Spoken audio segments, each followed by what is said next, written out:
মন্থনার জমিদার দেবী চৌধুরানী স্মরণে রংপুর পীরগাছা উপজেলার চণ্ডীপুর সরকারি প্রাথমিক বিদ্যালয় মাঠে জমজমাট ঐতিহ্যবাহী নাপাইচণ্ডী মেলা। বৈশাখের শেষ বৃহস্পতিবার বিকেলে মেলায় ছিল মানুষের উপচে পড়া ভিড়। নাগরদোলা, ইলেকট্রিক বোটে আনন্দের সময় কাটিয়েছেন দর্শনার্থীরা। মেলার পরিবেশ ভালো, এখানে অনেক কিছু আছে।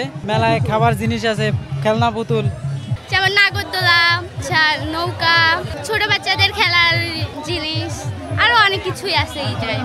আমাদের এখানে তো যেরকম কাস্টমাররা আসে, যার যেটা ভালো লাগে এভাবে কেনাবেচা চলছে। 200 বছরের অধিক সময় ধরেই হয়ে আসা এই মেলায় প্রতিদিন লক্ষাধিক মানুষের পদচারণা ছিল বলে জানিয়েছেন নাপাইচণ্ডী মেলার আয়োজক কমিটির সদস্য আশিক হোসেন। আমাদের পীরগাছা উপজেলা আশেপাশে যেগুলো ইউনিয়ন আছে, সব ইউনিয়ন থেকে এই মেলাটা আসে। এটা পীরগাছার ঐতিহ্যবাহী বলা চলে প্রথম মেলা।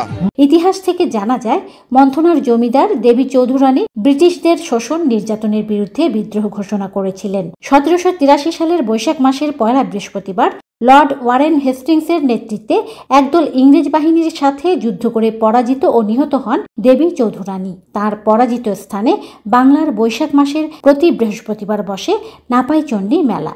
মেরিনা লাভলি, বাংলাদেশ বেতার, রংপুর।